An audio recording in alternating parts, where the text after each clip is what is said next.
Hello friends, this is Shalini Srivastava. स्वागत है आपका टीचिंग लर्नर्स में। तो कैसे हैं आप लोग? और आप लोगों की पढ़ाई बेहतर चल रही होगी क्योंकि आपने स्टार्ट कर दिया होगा कि हाल ही में आप लोगों को सूचना मिल गई कि वीडियो एग्ज़ाम आने वाला है और वहाँ आपको अच्छे से अपना परफॉर्म करना है क्योंकि 4 साल 5 साल के बाद आपको समय मिल रहा है चीज़ों को देने का और एक परीक्षा में एक वैकेंसी लेने की। तो आप मेहनत पे लग गए होंगे और हम इस समय चला रहे हैं आपकी हिंदी साहित्य, जो आपकी वहाँ भी बहुत मदद करेगी और किसी भी एग्ज़ाम जहाँ भी हिंदी पूछी जाती है वहाँ के लिए इम्पॉर्टेंट है, चाहे वो आपका यूपी टेट हो, सुपर टेट हो, वीडियो हो, आरओ हो, कोई भी एग्जाम हो, यहाँ तक कि पीसीएस का सीसेट में भी ये सारी चीज़ें आपकी काम आएंगी। अगर व्याकरण से आ रही है कुछ भी, हिंदी का आपका 50, अगर वीडियो की माने तो हिंदी का 50 में 50 क्वेश्चन आपका यहाँ से बाहर नहीं जाएगा, ठीक है। क्योंकि हम साहित्य भी करा रहे हैं, हमने पत्र लेखन भी करा दिया है और व्याकरण भी हमने करा दिया है और साहित्य खंड करा रहे हैं और भाषा भी हम कराएंगे। तो चलिए, तो वीडियो शुरू करने से पहले अगर आप हमारे चैनल पर नए हैं तो प्लीज़ चैनल को सब्सक्राइब करें और ज़्यादा से ज़्यादा शेयर करें। और पिछले वीडियो में हमने क्या देखा था, भक्ति काल यानी पूर्व मध्यकाल का पार्ट 1 हमने देख लिया था। पार्ट 1 मतलब क्या देखा था, यहाँ पर निर्गुण भक्ति काल को हमने 2 भागों में बांटा था, एक निर्गुण काव्य धारा और एक सगुण काव्य धारा। तो कल हमने निर्गुण काव्य धारा कंप्लीट कर लिया था। अगर आपने पिछली वीडियो हमारी नहीं देखी है तो प्लीज़ जाके देख ले, एकदम डिटेल से, एकदम अच्छे से, बढ़िया से पढ़ाया जा रहा है साहित्य कि आपको कहीं से पढ़ने की आवश्यकता नहीं होगी, ना ही आपको कोई बुक से, ना ही कुछ, बस आपको प्रैक्टिस करना होगा। ओके, तो हम ये पढ़ चुके हैं। हम निर्गुण काव्य धारा को हमने देखा था कि ज्ञानाश्रयी और प्रेमाश्रयी में हमने बांटा था। तो पूरा डिटेल में हमने पढ़ा है चीज़ों को रचनाओं के साथ में, तो वहाँ से चीज़ें आपकी बाहर कहीं नहीं जाएंगी, ठीक है। तो चलिए अब हम क्या देखते हैं, यहाँ पर देख लीजिए चीज़ों को। तो पूर्व मध्यकाल या भक्ति काल के दूसरा पार्ट क्या है हमारा, सगुण काव्य धारा। तो निर्गुण काव्य धारा में हमने देखा था कि निराकार ब्रह्म की उपासना करते थे वहाँ पे जो संत थे, कवि थे। और यहाँ पर क्या होता है, साकार ब्रह्म की उपासना करते हैं, यानी कि कोई एक अपना इष्ट देव मानते हैं, कोई एक भगवान मानते हैं, उसकी पूजा करते हैं यहाँ पर। तो विशेषता हम देख लेते हैं क्या है यहाँ पर, अवतारवाद में विश्वास, यानी कि पुनर्जन्म में लोग विश्वास रखते हैं, तो वही अवतारवाद में बात करते हैं। और ईश्वर की लीलाओं का गायन करते हैं सगुण काव्य धारा के संत या कवि जो भी हैं। और भक्ति का विशिष्ट रूप यहाँ पर देखने को मिलता है, आपको भक्ति का एकदम बढ़िया रूप देखने को मिलता है। और बात करें सगुण काव्य धारा में मीराबाई, तुलसीदास, ये सारे लोग आते हैं, सूरदास, ठीक है। और लोक भाषा का प्रयोग इसमें किया गया है, अवधी का, ब्रज भाषा का, सारी चीज़ों का। तो इन सभी चीज़ों को हम देखेंगे। तो सगुण काव्य धारा की हम थोड़ी सी विशेषताएं जान ली हमने कि अवतारवाद में विश्वास है, ईश्वर की लीलाओं का गायन किया जाता है, भक्ति का विशिष्ट रूप है और लोक भाषा का प्रयोग किया गया है। तो अब हम देखेंगे कि सगुण काव्य धारा को हमने बांटा है 2 भाग में, एक रामाश्रयी और एक कृष्णाश्रयी। तो पहले हम रामाश्रयी को देखेंगे, फिर रामाश्रयी को खत्म करने के बाद हम कृष्णाश्रयी को देखेंगे, ठीक है। तो चलिए हम देखते हैं रामाश्रयी यानी राम भक्ति काव्य। तो इसमें क्या है, इसमें चीज़ों को अच्छे से देखिएगा। इसमें कहा गया है कि जो भक्त, ठीक है, इसमें ये कहा गया है कि जो भक्त भगवान विष्णु के अवतार के रूप में राम की उपासना का लक्ष्य करते हैं या लक्ष्य मानते हैं, तो वो रामाश्रयी शाखा के अंतर्गत आते हैं। कहने का मतलब है, जिन भक्त कवियों ने भगवान विष्णु के अवतार को, ठीक है, भगवान विष्णु के अवतार के रूप में राम की उपासना को लक्ष्य माना है, वो राम भक्ति काव्य में आते हैं। तो सीधे सीधे कहने की बात है, तो राम भक्ति शाखा में विष्णु के अवतार किसके रूप में मानते हैं, राम के रूप में मानते हैं, बस, ठीक है, राम के रूप में मानते हैं, बस इतना है। और कृष्णाश्रयी में विष्णु के अवतार को कृष्ण के रूप में मानते हैं और उसकी उपासना करते हैं, बस यही चीज़ें हैं। तो हम बात करेंगे यहाँ पर प्रमुख कवि कौन कौन से हैं। राम भक्ति शाखा में कवि प्रमुख कौन कौन से हैं, रामानंद हैं, अग्रदास हैं, ठीक है, ईश्वरदास हैं, तुलसीदास है, नरहरिदास है और नाभादास हैं। सबसे महत्वपूर्ण तुलसीदास, ठीक है। तो तुलसीदास के गुरु कौन थे, नरहरिदास थे। याद रखिएगा कि अगर पूछ लिया जाए तुलसीदास जी के गुरु कौन थे तो नरहरिदास थे। ये प्रमुख कवि आएंगे किसमें, राम भक्ति शाखा में, सगुण काव्य धारा के। रामानंद, अग्रदास, ईश्वरदास, तुलसीदास और नरहरिदास, नाभादास। देखिए रामानंद किसके गुरु थे, कबीर और रैदास के गुरु थे। आपने पढ़ा है पिछली क्लास में कि कबीर और रैदास के गुरु थे। तो जो भक्त हैं, जो इनके जो शिष्य हैं, वो निर्गुण काव्य धारा में चले गए और ये सगुण में आ गए, ठीक है। तो ये हमने कवियों को जान लिया। और देखिए तुलसी का सारा काव्य, देखिए एक लाइन है यहाँ पर, तुलसी का सारा काव्य समन्वय की विराट चेष्टा है। ये किसने कहा है, हजारी प्रसाद द्विवेदी ने कहा है। ये लाइन आपकी पूछी जा सकती है, तो याद रखेगा, हजारी प्रसाद द्विवेदी ने कहा है, हजारी प्रसाद द्विवेदी ने। और ये हम पढ़ रहे हैं राम भक्ति शाखा, तो यहाँ पर सारे राम भक्तों को ही हम देखेंगे, ठीक है। तो तुलसी का सारा काव्य समन्वय की विराट चेष्टा है, किसने कहा है, हजारी प्रसाद द्विवेदी ने कहा है। तो आई होप आपको ये चीज़ें समझ में आ गई होंगी इधर की, क्योंकि ज़्यादा लेंदी कुछ नहीं हमने लिखा है, आपको आसान भाषा में समझाने की कोशिश की है। फिर हम देखते हैं कि कृष्ण भक्ति शाखा की विशेषताएँ। तो कृष्ण भक्ति शाखा की विशेषताएं में क्या है कि राम का लोक नायक रूप यहाँ पर दिखाया गया है, बताया गया है। ठीक है, यहाँ पर सामूहिकता, मर्यादावाद और मानवतावाद पर बल दिया गया है कि लोग सामूहिकता बना के रखें, समूह में कार्य करें, मर्यादा में रहें और मानवतापूर्ण जीवन व्यतीत करें। तो ये सारी चीज़ों को बताया गया है राम भक्ति शाखा में, ये चीज़ें बताई गई हैं। और लोक मंगल की सिद्धि की यहाँ पर बात की गई है। ठीक है, और दार्शनिक प्रतीकों की बहुलता है। और बात करें सबसे इम्पोर्टेंट आपका कि यहाँ पर काव्य रूप क्या है, प्रबंध एवं मुक्तक काव्य दोनों रूप है यहाँ पर। ठीक है, हमने आपको बताया था कि प्रबंध काव्य क्या होता है और मुक्तक काव्य क्या होता है, तो हमने आपको बता दिया था, फिर से एक बार बता देते हैं। अगर आपने हमारी पिछली वीडियो नहीं देखी है तो प्लीज़ जाकर देख लीजिए। जो प्रबंध काव्य है तो यहाँ पर जो छंद होते हैं वो एक शुरू से आखिरी तक मान के चलिए जुड़े रहते हैं, और मुक्तक काव्य में हर एक छंद अपने आप में पूर्ण होता है। ठीक है, तो ये चीज़ें होती हैं। फिर हम बात करेंगे काव्य भाषा यहाँ की क्या होती है, मुख्यतः अवधी होती है, और भी भाषाएं प्रयोग होती हैं, लेकिन मुख्य रूप से अवधी भाषा का प्रयोग किया गया है राम भक्ति शाखा में, ये चीज़ याद रखिएगा। तो हमने क्या देखा विशेषताओं में, राम का लोक नायक रूप देखा, और यहाँ पर किस पे बल दिया गया है, सामूहिकता, मर्यादावाद और मानवतावाद पर बल दिया गया है। और लोक मंगल की सिद्धि की बात की गई है, और दार्शनिक प्रतीकों की बहुलता है यहाँ पर। और काव्य रूप क्या है, प्रबंध है, मुक्तक काव्य है, और काव्य भाषा क्या है, मुख्यतः अवधी है। अब हम आते हैं राम भक्ति शाखा में इतना ही जानना था। अब सीधे हम रचनाओं को देखेंगे। तो रचनाएं क्या है यहाँ पर, देखिए रचनाएं और कवि, रचनाकार, सारा चीज़ें हमने लिखी हैं। तो पहली रचना क्या है हमारी, राम आरती। ये किसने लिखी है, रामानंद ने लिखी है। राम राम से मिला लीजिएगा, रामानंद लिखिए। वैसे अगर यहाँ पर मिलाएंगे तो गलत हो जाएगा, तो ऐसे चीज़ें नहीं चलेंगी। तो राम आरती रामानंद, ठीक है, रामानंद की आरती, तो ऐसे कर सकते हैं। तो राम आरती रामानंद याद हो जाएगा आपको। और रामष्टयाम, रामष्टयाम किसने लिखा है, अग्रदास ने लिखा है। रामष्टयाम किसने लिखा है, अग्रदास ने लिखा है। और भरत मिलाप लिखा है ईश्वरदास ने। मोस्ट इंपॉर्टेंट रचना है आपकी, कई बार पूछी जा चुकी है कि भरत मिलाप किसकी है, ईश्वरदास की है। ठीक है, उसके बाद अब ये सारी रचनाएं जो है तुलसीदास की हैं। तुलसीदास ने कुल 12 ग्रंथ लिखे थे, याद रखिएगा इनके पूरे ग्रंथ इंपॉर्टेंट है, 12 ग्रंथ। तो यहाँ पर क्या है, रामचरितमानस, गीतावली, दोहावली, कवितावली, विनय पत्रिका, कृष्ण गीतावली, पार्वती मंगल, जानकी मंगल, बरवे रामायण, रामाज्ञा प्रश्नावली, रामलला नहचू और वैराग्य संदीपनी, यानी ये कुल मिलाकर 12 ग्रंथ हैं तुलसीदास जी के हैं, जो मोस्ट इंपॉर्टेंट है आपके, कोई भी पूछा जा सकता है। चलिए एक बार रचनाओं को देख लेते हैं। राम आरती लिखा है रामानंद ने, रामष्टयाम लिखा है अग्रदास ने, भरत मिलाप लिखा है ईश्वरदास ने, रामचरितमानस, गीतावली, दोहावली, कवितावली, विनय पत्रिका, कृष्ण गीतावली, पार्वती मंगल, वैराग्य रामायण, बरवे रामायण, रामाज्ञा प्रश्नावली और रामलला नहचू, वैराग्य संदीपनी और जानकी मंगल किसने लिखा है, तुलसीदास ने लिखा है। और ये जो आपकी वैराग्य संदीपनी है, ठीक है, ये जो आपकी वैराग्य संदीपनी, यहाँ पर भक्तों का वर्णन किया गया है। क्यों, यहाँ पर क्या कहा गया है, भक्तों का वर्णन किया गया है। तो इन चीज़ों को याद रखिएगा आप। भक्तों का जीवन चरित्र इसमें लिखा गया है, भक्तों का जीवन चरित्र। और ये सारे लोग राम भक्ति थे, भक्तों का जीवन चरित्र लिखते हैं। तो थोड़ी सी रचनाएं और बची हैं, तो उनको भी हम देख लेते हैं।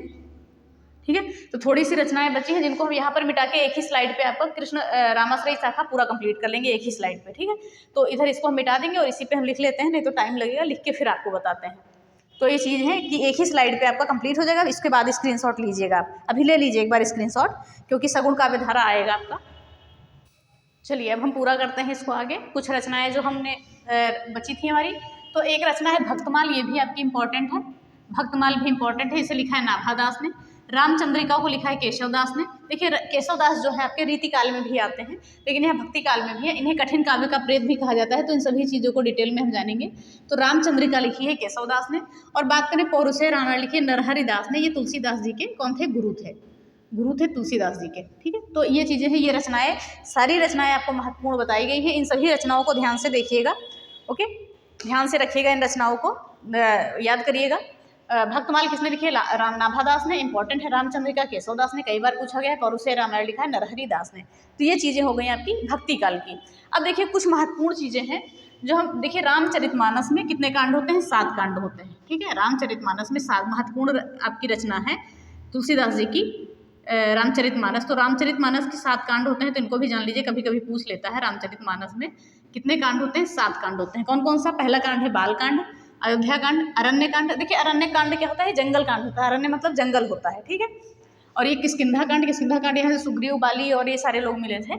और सुंदर कांड उसके बाद होता है, फिर लंका कांड और उत्तर कांड। तो इतने कांड आपके होते हैं, तो इन कांडों को याद रखिएगा, ठीक है।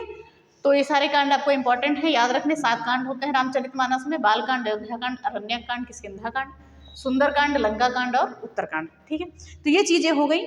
तो ये हो गया आपका पूरा रामाश्रयी शाखा आपने पढ़ लिया। ठीक है, रामाश्रयी शाखा पढ़ लिया, राम भक्ति काव्य पढ़ लिया। अब कुछ जो है तुलसीदास की पंक्तियां हैं, उनको हम बोल के आपको पढ़ के बताते हैं, तो उनको सिर्फ आप सुनिएगा अच्छे से, वो चीजें आपकी कवर हो जाएंगी। ठीक है, एक सेकेंड, उनको आप केवल सुनिएगा। चलिए हम तुलसीदास की कुछ पंक्तियां पढ़ते हैं, उसके बाद हम कृष्णाश्रयी शाखा पे आते हैं, वो थोड़ा आपका बड़ा भी है। तो तुलसीदास की एक महत्वपूर्ण पंक्ति है कि, कहाँ गई, हाँ, हे खग हे खग हे मृग मधुकर श्रेणी, क्या तूने देखी सीता मृग नैनी। यानी कि रामचंद्र जी कहते हैं, हे खग पक्षियों से पूछते हैं, ओके, और हे मृगों से पूछते हैं कि क्या तुमने सीता जी को देखा है। ये जंगल का है, जब सीता जी का हरण हो जाता है तो की बात है, ये तुलसीदास जी ने लिखी है। हे खग हे मृग मधुकर श्रेणी, क्या तूने देखी सीता मृग नैनी। और फिर आगे एक लाइन और है, एक पंक्ति और है इनकी जो इंपॉर्टेंट है, पूछी जाती है। छित जल पावक गगन समीरा, पंच रचित यह अधम शरीरा। ठीक है, छित जल पावक गगन समीरा, पंच रचित यह अधम शरीरा। ये पंक्तियां याद रखेगा, पंक्तियों का अर्थ आपका नहीं पूछा जाएगा, सिर्फ ये पूछा जाएगा पंक्तियां किसके द्वारा रचित हैं। फिर एक पंक्ति और है, अखिल विश्व यह मोर उपाया, सब पर मोहि बराबर माया। क्या लिखा है, अखिल विश्व यह मोर उपाया, सब पर मोहि बराबर माया। तो ये आपकी इंपॉर्टेंट बनेगी लाइन, पंक्ति है। और फिर सब मम प्रिय सब मम उपजाए, ओ सबते अधिक मनुज महि भाए। कहने का मतलब है कि भगवान क्या कहते हैं कि सब कुछ, तुलसीदास जी की भाषा में उन्होंने ऐसा कहा है कि भगवान ऐसा मानते हैं कि सब मम प्रिय, सब मेरे प्रिय हैं और सभी मेरे उपजाए हुए हैं, सब मम उपजाए, और सबते अधिक मनुज मोहि भावे, लेकिन सबसे ज्यादा मनुष्य ही मुझे प्रिय हैं। ये तुलसीदास जी की पंक्तियां हैं कि भगवान राम का ऐसा कहना है। ठीक है, और फिर आगे क्या है, मेरी ना जात पात ना चाहो काहू की जात पात। ठीक है, ना मेरी जात पात है ना किसी की और जात पात है। फिर एक और महत्वपूर्ण लाइन है, उसको भी सुन लीजिए कि बड़े भाग मानुष तन पावा, सुर दुर्लभ सब ग्रंथ ही गावा। ठीक है, बड़े भाग मानुष तन पावा और सुर दुर्लभ सब ग्रंथ ही गावा। ये तुलसीदास जी की महत्वपूर्ण लाइन है, आपकी पूछी जा सकती है, तो इन चीज़ों को भी याद रखेगा। एक लाइन और है, जनक सुता जग जननी जानकी, और अतिशय प्रिय करुणा निधान की। ठीक है, तो ये भी लाइन है, क्या है, जनक सुता जग जननी जानकी, अतिशय प्रिय करुणा निधान की। ये लाइन आपकी हो गई, और बस इतनी ही लाइनें आपको याद रखनी। बस एक और याद रखिएगा, विनय पत्रिका की लाइन है, केशव कहिना जाय का कहिए, और देखत तब रचना विचित्रति, समुझ मन ही सब मन रहिए। ठीक है, एक बार और देख लीजिए, केशव कहिना जाय का कहिए, देखत तब रचना विचित्र अति, समझ ही मन रहिए। ठीक है, तो ये हो गई आपकी कुछ महत्वपूर्ण रचना तुलसीदास की, जो हमने बता दिया। कुछ पंक्तियां हैं जो आपकी पूछी जाने की संभावना हो सकती है, तो बस लिखने की आवश्यकता आपको नहीं है। अगर बुक है आपके पास तो ठीक है, नहीं है तो इनको सुन लीजिएगा बस। अब हम आते हैं कृष्ण भक्ति शाखा पे। राम भक्ति शाखा हमारा पूरा खत्म, अब कृष्ण भक्ति शाखा पे आते हैं। चलिए अब हम बात करते हैं कृष्ण भक्ति शाखा की। ठीक है, यानी कृष्ण काव्य की बात करते हैं, कृष्णाश्रयी काव्य की, जो सगुण भक्ति शाखा का दूसरा पार्ट है हमारा। ठीक है, तो हम क्या बात करेंगे उसमें, कृष्ण भक्ति शाखा यानी कृष्णाश्रयी शाखा की हम बात करेंगे। पहले हमने इससे पहले स्लाइड में राम भक्ति शाखा की बात की थी। तो हम देखते हैं यहाँ पर क्या है कि यहाँ पर जो कवि है कृष्ण भक्ति शाखा के अंतर्गत जो कवि हैं, ये विष्णु के अवतार, ठीक है, ये विष्णु के अवतार कृष्ण की उपासना को ये लक्ष्य मानते हैं। ठीक है, और रामाश्रयी शाखा में क्या था, विष्णु के अवतार राम को उपासना का लक्ष्य मानते थे, और इसमें कृष्ण को उपासना का लक्ष्य मानते थे। ये चीज याद रखिएगा। ठीक है, अब हम कुछ विशेषता देख लेते हैं। इसमें लिखा है कृष्ण को ब्रह्म के रूप में चित्रित किया गया है। ठीक है, कृष्ण का ब्रह्म के रूप में चित्र माना गया है, और कृष्ण के यहाँ पर कृष्ण की लीलाओं को, ठीक है, और उनके वात्सल्य को, ये भी चीजें दिखाई गई हैं, लीला को, वात्सल्य को, ये सारी चीजें यहाँ पर बताई गई हैं। वात्सल्य को भी बताया गया है। ठीक है, प्रेम को, तो ये हो गया। और लोक संस्कृति पर बल दिया गया है कृष्ण काव्य शाखा में। और गेय पद परंपरा थी, यानी कि गेय पद यानी कि गाने वाली परंपरा। ठीक है, गाने वाली यहाँ पर थी। और यहाँ पर अगर काव्य पूछा जाए तो मुक्तक काव्य प्रधान था, ये याद रखिएगा। मुक्तक काव्य क्या था, प्रधान था। और भाषा यहाँ की क्या थी, इसमें कौन सी प्रयोग हुई थी भाषा, इस कृष्णाश्रयी में जो भी रचनाएं हुई थी तो उनमें भाषा प्रयोग हुई थी ब्रज भाषा। और नारी मुक्ति की भी यहाँ पर बात की गई थी। तो ये सारी विशेषताएं हो गई, एक बार और देख लीजिए आप। विशेषताएं क्या थी, कृष्ण के ब्रह्म रूप को चित्रित किया गया है। और लोक संस्कृति पर अधिक बल दिया गया है। गेय पद परंपरा यानी गाने वाली परंपरा है यहाँ पर, और मुक्तक काव्य की प्रधानता है, और ब्रज भाषा का प्रयोग किया गया है। नारी मुक्ति से भी बात की गई है। ठीक है, तो ये तो हो गई आपकी कृष्ण भक्ति शाखा की विशेषता। अब हम देखेंगे क्या लिखा हुआ है मध्य युग यानी कि भक्ति काल में कृष्ण भक्ति का प्रचार। ठीक है, ब्रजमंडल में बहुत ही उत्साहपूर्वक किया गया है। जो मध्य युग में कृष्ण भक्ति का प्रचार जो है ब्रजमंडल में बहुत ही ज़्यादा उत्साह के साथ किया गया है। तो इन सभी चीज़ों को भी ध्यान में आप रखिएगा, उत्साह के साथ किया गया। और ब्रजमंडल में अनेक कृष्ण संप्रदाय आए हैं। ठीक है, कृष्ण भक्ति संप्रदाय अनेक हैं, ये सारे कृष्ण भक्ति संप्रदाय, तो अनेक कृष्ण भक्ति संप्रदाय आए हैं ब्रजमंडल। कृष्ण भक्ति संप्रदाय यहाँ पर लिख देते हैं।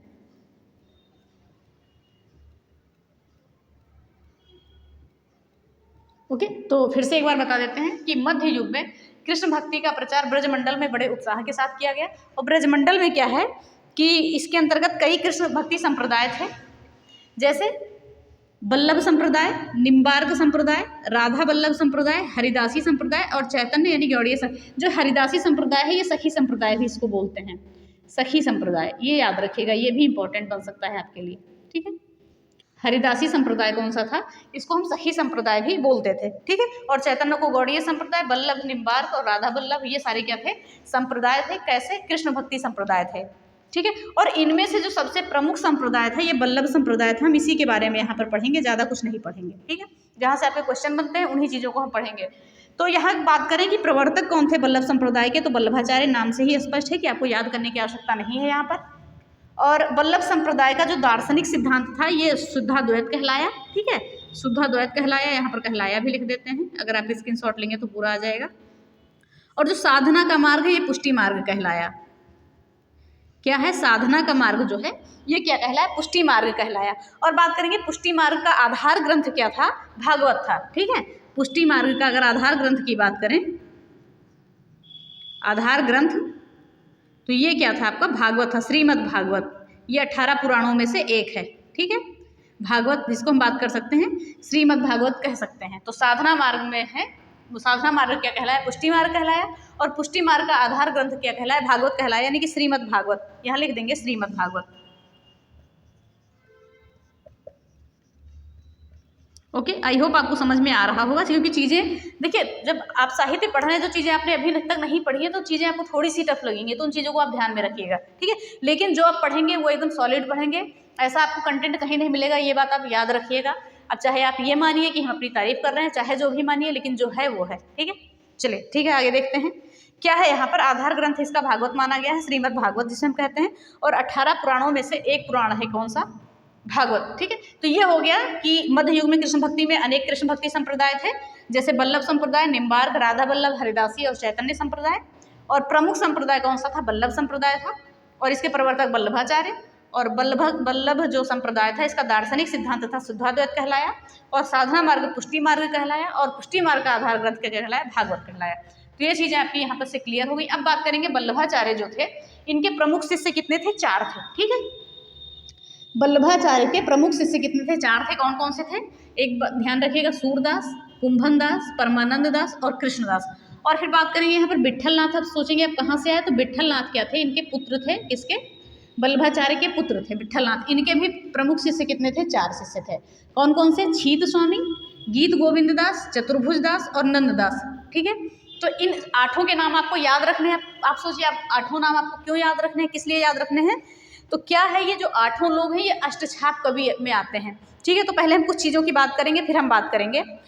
तो इसमें सूरदास को जो है प्रमुख, ये देखिए ये 4 और ये 4, यानी 4 + 4 मिलाकर ये 8 हो गए। 8 को क्या कहा गया, अष्टछाप कवि कहा गया, ये याद रखिएगा, अष्टछाप कवि।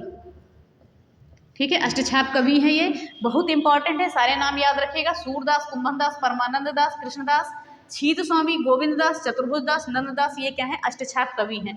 जिसमें से क्या माना गया है, सूरदास को सबसे प्रमुख माना गया है, सर्व प्रमुख कह सकते हैं। और इन्हें अष्टछाप का जहाज भी कहा जाता है, सूरदास जी को अष्टछाप का जहाज। ये भी चीज़ आप याद रखिएगा कि सूरदास जी को क्या कहा जाता है, अष्टछाप का जहाज याद रखा जाता है। मोस्ट इंपॉर्टेंट क्वेश्चन है, याद रखिएगा। सूरदास इसमें सबसे प्रमुख थे।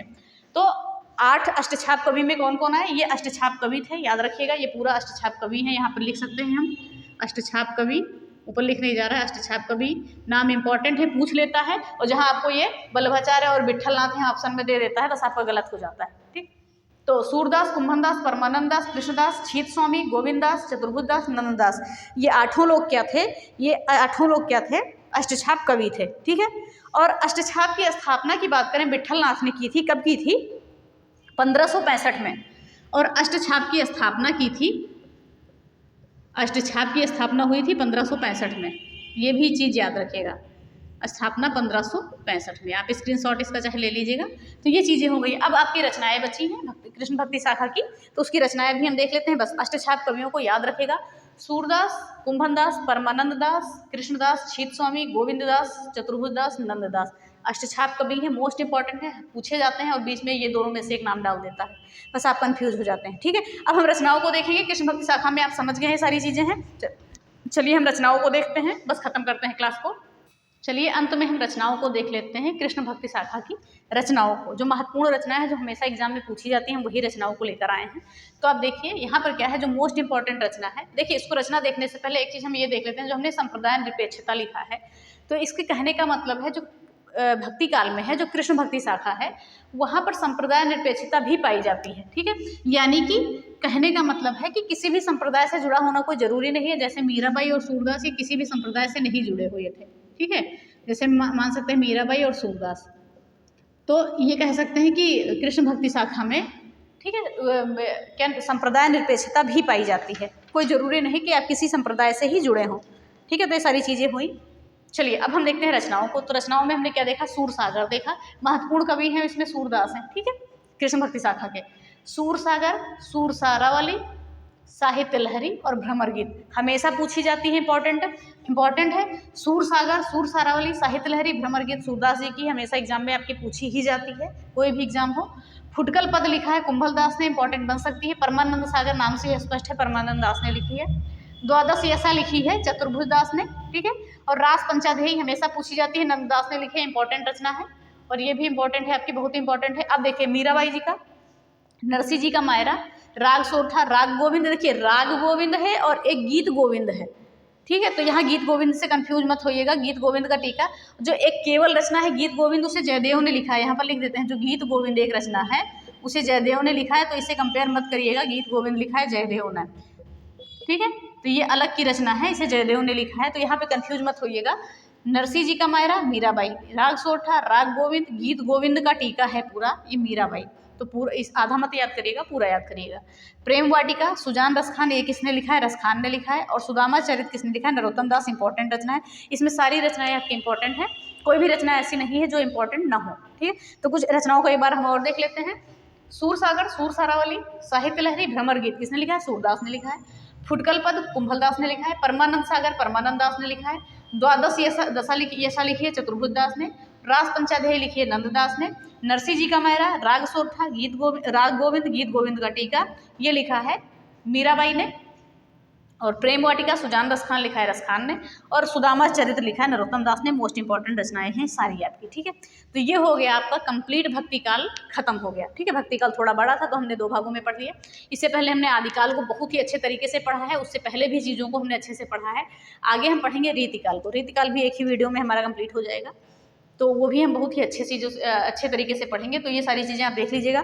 और ये जो क्लास चल रही है, हम एक बार आपको फिर बता रहे हैं, ये आपका वीडियो हो जाएगा, ठीक है। यहाँ पर आप देख लीजिए, चाहे वो आपका वीडियो हो, चाहे वो आरओ हो, एआरओ हो, ठीक है। आरओ हो, एआरओ हो, यूपी टेट हो, सुपर टेट हो, यानी कोई भी एग्जाम जहाँ भी आपकी हिंदी पूछी जाती है, वहाँ के लिए आपकी ये क्लास बहुत ही ज़रूरी है। तो प्लीज़ ज़्यादा से ज़्यादा शेयर करिए। और हमारी प्लेलिस्ट में डिस्क्रिप्शन में आपको पत्र लेखन की भी लिंक मिल जाएगी, तो पत्र लेखन भी आपका 5-6 नंबर का पूछा जाता है। हिंदी की हम कंप्लीट आपकी तैयारी यहाँ से करा देंगे।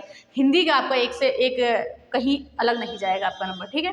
तो चलिए इसी के साथ हम इस क्लास को ख़त्म करते हैं। तो अगर वीडियो पसंद आई है तो वीडियो को लाइक करिएगा, शेयर करिए और चैनल को सब्सक्राइब करें, बेल आइकन दबाना ना भूलें और ज़्यादातर लोगों को पहुँचाएँ जिन लोगों तक अच्छी चीज़ें नहीं पहुँच सकती हैं, क्योंकि आपको यहाँ पर जो है एकदम निःशुल्क और अच्छी चीज़ें प्रोवाइड कराए जा रहे हैं। आप कहीं भी देख लीजिएगा, आपको ऐसी चीज़ अगर मिल गई तो फिर बताइएगा, कमेंट बॉक्स में देख लीजिएगा, नहीं तो हमारे इंस्टा पे डायरेक्ट मैसेज कर दीजिएगा, उस चैनल की लिंक भेज दीजिएगा तो बताइएगा, ठीक है। तो चलिए खत्म करते हैं इसी क्लास को। धन्यवाद, जय हिंद।